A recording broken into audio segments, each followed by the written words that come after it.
কালো মেঘ হয়ে আসছে, বৃষ্টি হয়ে গেছে, কাপড়গুলো উঠায়নি।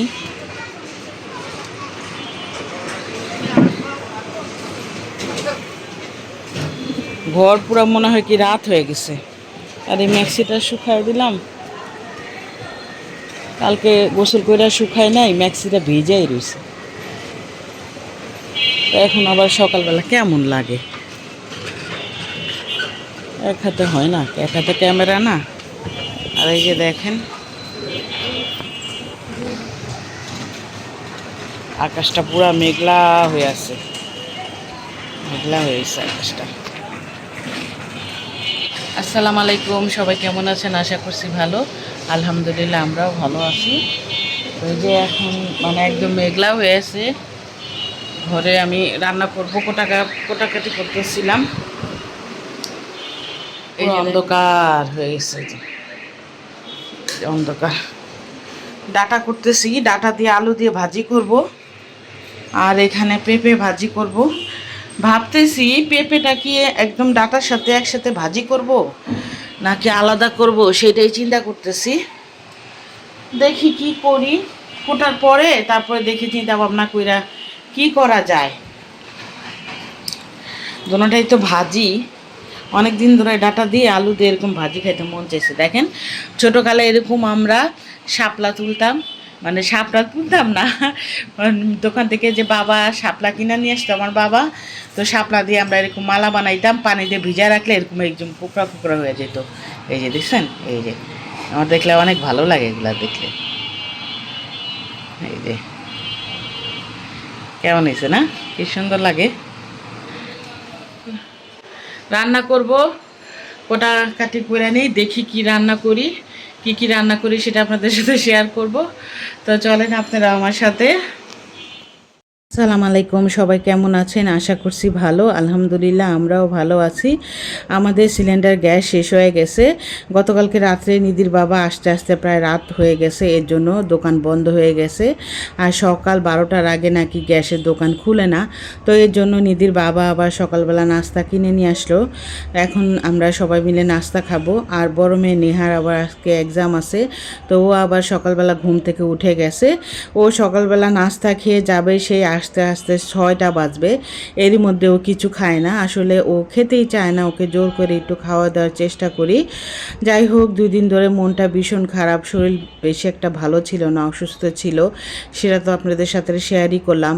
আসলে বাবা মা বেঁচে নাই, তো মাকে খুব মিস করতেছি। মা যদি পাশে থাকতো তাহলে একটু সাহস দেওয়ার মানুষ থাকতো। আসলে যখন অসুস্থ হয় তখন না মানুষ চেনা যায়, বিপদে যে আগায় আসে সেই কিন্তু প্রাকৃতিক বন্ধু। যাই হোক, বাবা মাই আমি মনে করি সবচেয়ে বেশি কাছের বন্ধু। যাদের বাবা মা নাই তারাই বুঝে যে বাবা মা না থাকার কি কষ্ট। আর এই যে এখানে দেখেন, আমি টোস্টার মেশিনে আমি এখানে মেয়েকে ডিম ভেজে দিচ্ছি। কি করব বলেন, গ্যাস নাই, তো সিলিন্ডার গ্যাস শেষ। নিধির বাবার সাথে একটু রাগারাগি করতেছিলাম। ও তো কি করবে, একটা মানুষ, সংসারের সব দায়িত্ব ওর উপরে। আর দেখা যায় সব কাজ একাই করে। ও বাইরে যেরকম শ্রম দেয়, আমি ঘরে এরকম শারীরিক শ্রম দেই। তো যাই হোক, আসলে মনটা অনেক খারাপ ছিল, ব্লগ করতে বেশি একটা ভালো লাগে নাই। শরীর যদি ভালো না থাকে তখন না কিছু করতে ভালো লাগে না, মনও ভালো লাগে না, আর কোনো কাজও করতে ভালো লাগে না। কিন্তু পেট তো মানে না, তাই না? খাবার তো খেতে হবে। আপনি যতই অসুস্থ থাকেন, যতই বিপদে থাকেন, আপনার জীবনে যে নিয়মগুলো, আপনি সেই নিয়ম অনুযায়ী চলতে হবে। তো এখানে মেয়ে আবার রেডি হচ্ছিল, তো ওকে নিয়ে ওটি টেনশন করতেছিলাম। আমি যেহেতু যাব না, নিধির বাবা আবার এতক্ষণ বাইরে থাকবে। আসলে মেয়ে তো একা যাইতে পারে না, এই জন্য ওর বাবা ওকে নিয়ে যায়। আমি আসলে বললাম না, একা আমার মেয়েকে ওইভাবে ছাড়ি নাই আর কি, এজন্য ওদেরও অভ্যাস হয় নাই। যাই হোক, এখন মেয়ে চলে যাচ্ছে। আল্লাহ নাম নিয়ে মেয়েকে বিদায় দিচ্ছি। মেয়েকে বলছি সাবধানে যাও আর ভালোভাবে পরীক্ষা দিও। সবাই আমার মেয়ের জন্য দোয়া করবেন, ও জানি ভালোভাবে পরীক্ষা দেয় আর সহি সালামতে বাসায় ফিরে আসতে পারে। আর এখানে দেখেন ঘড়িটা রেখে গেছিলো, ও আবার বলল যে আম্মু ঘড়ি রেখে গেছি, ঘড়িটা দাও। তো আমি আবার এখানে আবার ঘড়ি দিচ্ছিলাম ওকে। তো ও ঘড়িটা আবার পরে নিচ্ছিল, সিঁড়িঘর অন্ধকার ছিল, এখানে আবার লাইট লাইট জ্বালিয়ে দিচ্ছিলাম।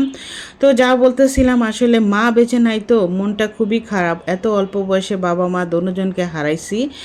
বাবা মা যদি থাকতো তাহলে কিন্তু একটু সাহস দিত, তারপর আমার বাচ্চাদের একটু কেয়ার করতো। আমার মা যখন বেঁচে ছিল তখন নেহাকে নিয়ে আমি কত দৌড়াইছি, নিধির কোনো টেনশনই করি নাই। এখন দেখা যায় নিধিকে সময় দিলে নেহাকে দিতে পারি না, নেহাকে সময় দিলে নিধিকে সময় দিতে পারি না।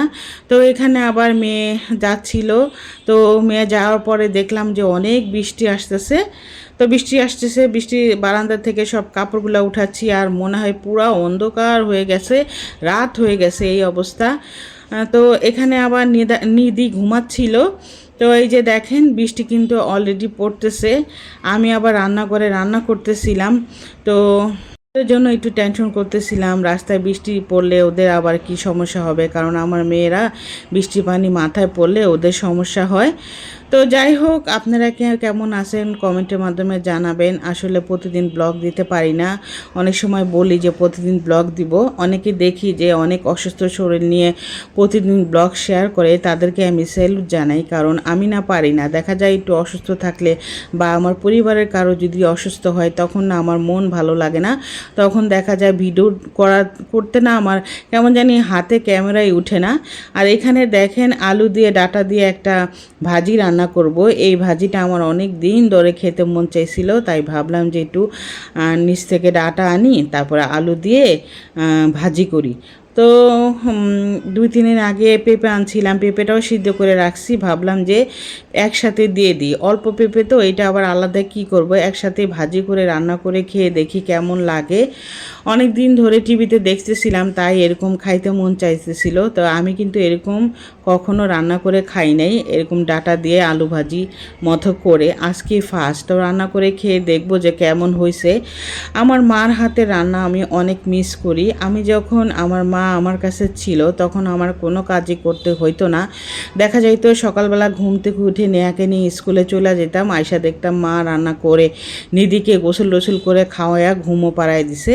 তো সেই দিনগুলো না অনেক মিস করি। এখন মাকে যখন বেশি অসুস্থ হই আমি, তখন বেশি মাকে অনেক মিস করি। আসলে সন্তানদের একমাত্র বাবা মা ছাড়া কেউ আপন করে ভালোবাসে না। যারা আপনাকে ভালোবাসা দেখায় তারা সবই হইল মানে মুখোশধারী, কেউ আপনাকে মন থেকে ভালোবাসবে না বাবা মার মতো।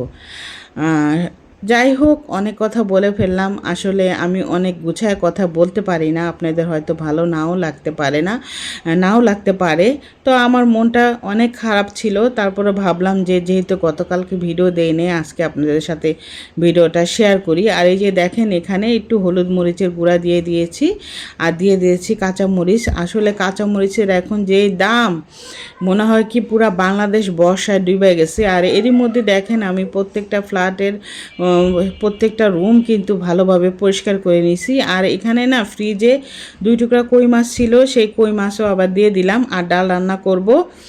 তো আমার রান্না শেষ। এখানে আবার বাচ্চাদের জন্য চিংড়ি মাছ ভুনা করছিলাম, ভাতও রান্না করা হয়ে গেছে, ডালটা পরে বাগার দিব।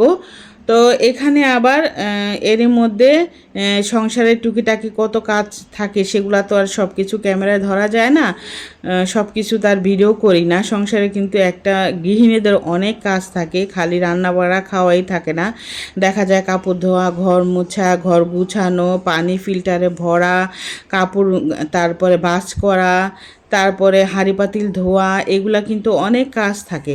তো এইগুলা যদি সারাদিন শেয়ার করি তাহলে কিন্তু অনেকটা সময় লেগে যাবে, এর জন্য অল্প অল্প করে আপনাদের সাথে শেয়ার করি।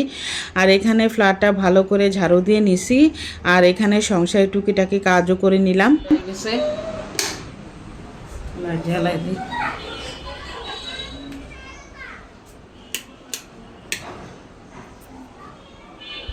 আসসালামু আলাইকুম, সবাই কেমন আছেন? আশা করছি ভালো, আলহামদুলিল্লাহ আমরাও ভালো আছি। তো এখন সন্ধ্যা হয়ে গেছে, সকালবেলা তো রান্না করলাম, সেটা আপনাদের সাথে শেয়ার করলাম। আসলে ভিডিও ওরকমভাবে শেয়ার করতে পারি নাই, শরীর বেশি একটা ভালো না, আর এই জন্য আর কি ভিডিও সেরকমভাবে করতে পারি নাই। শরীর ভালো না থাকলে না কিছু করতেই ভালো লাগে না, দেখা যায় কোনো কাজ করতেও ভালো লাগে না, ভিডিও করতেও ভালো লাগে না।